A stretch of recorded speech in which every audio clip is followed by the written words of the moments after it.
Good day, everyone, and welcome to another Social Sciences Coffee Break, 12:30 session. Remember, the way we do this is that we share a couple resources from Learn, and then we open the floor to questions, to comments about the resources. Again, it's about a 30-minute total session.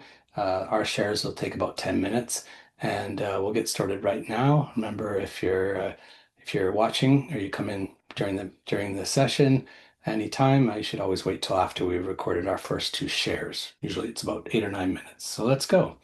So as you've noticed, I'm here alone today. Stacy and I are alternating until at least the end of December, and I'm going to be showing you the elementary resource. So what I've got here is a Scratch animation resource on building historical figures and creating scenarios using Scratch. So students research any historical figure, and then they create an animation basically to teach others about the person. So it's about researching people in history.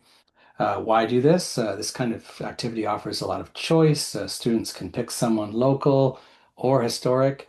They can show creativity when coding their projects in Scratch.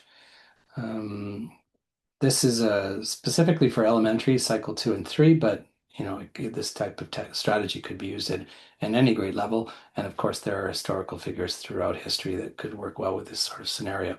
So where we get it, let's jump out of here for now, and I'll show you where we're going here. We're going to go to the Society site and a page called Scratch Historical Figures. Now, you can always search resources by type, or you can search for Scratch. And if you search resources by type, you're going to find this in the Scratch section of resources. And it's basically just a page that's holding the student booklet. I will mention, though, that this particular one is special in the sense that it can be used at various levels. So you really have to search it by type. Whereas certain activities, like, for example, something on the Iroquoian, for example, if you actually look to the bottom of the main Iroquoian page, there's a section where you can search resources that have been specifically tagged for the societies. But this one, again, has not. So it's applicable for any society. So here we go. Let's take a look at what the student booklet looks like. You've got various intellectual operations have been targeted. The plan is to research the figure, plan out the scene or the story that you're going to program later, and then to program the scene in store using Scratch. And of course, sharing the scene. So what I didn't mention was one of the reasons why is these are digital competencies in action, collaboration, creating resources with creating works projects with digital tools. So you're going to share it as well as collaborate maybe during the project, and that's collaboration with the technology.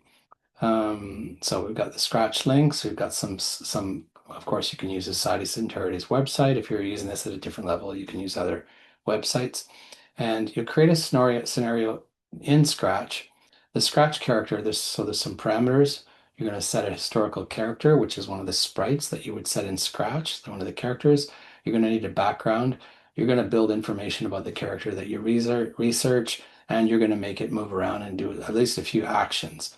Um, so there's various tutorials available. I won't follow those links, but you can click through and see how to get started in Scratch, how to imagine worlds, create a story, and so on.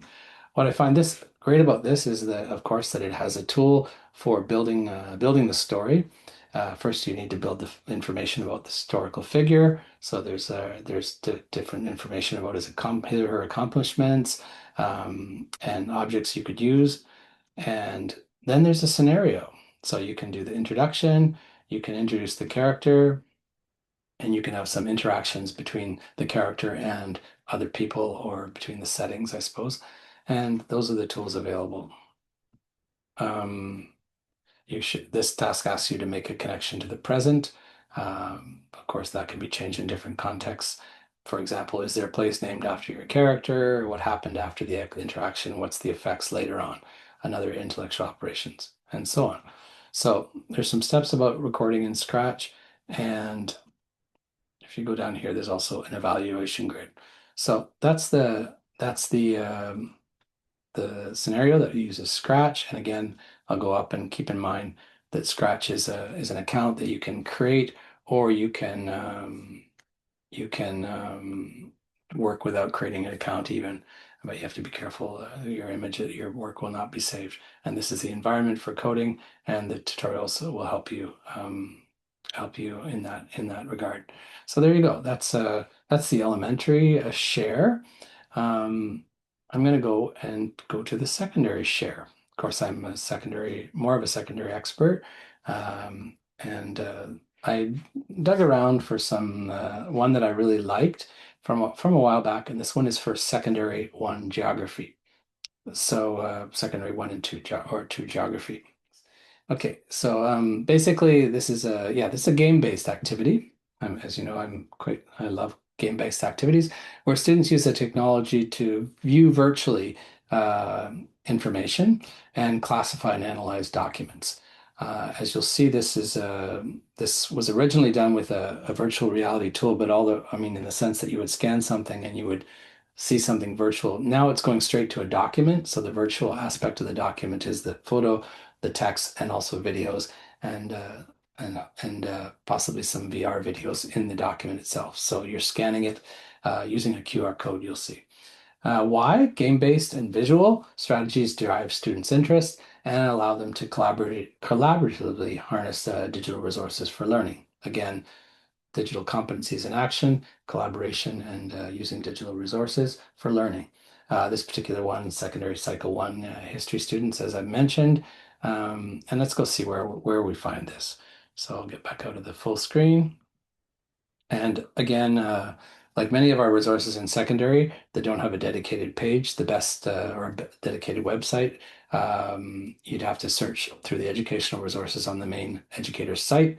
It'll also be available under subjects, of course, and in the geography section.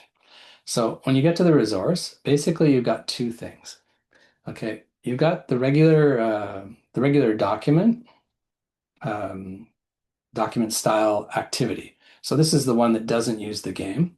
And basically, you need to classify documents and use a table to classify the documents according to politics, economics, cultural and social aspects, and territorial aspects. And the main goal is to answer the question, how does anyone maintain an empire, a vast empire like the Roman Empire? And you can see down below, you can use the game cards of the Pillars of Rome game. So I'll quickly show you the actual activity without the game. So you've got the ways of classifying the different documents according to political, territorial, and so on.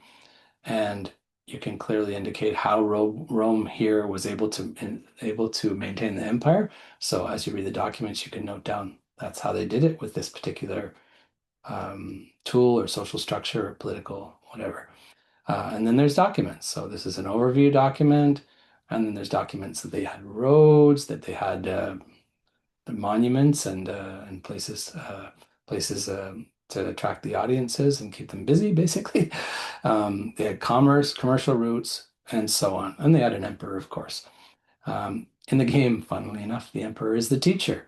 So I'll show you what the game cards look like. Basically, there's a game strategy. You've got these, what they call pillar cards, which are the main key information cards. You've got event cards, which have another feature, what went on. And then you have these SPQR cards, which allow you to sort of switch up or see your opponent's card and so on. And the game ends when all the pillar cards have been used.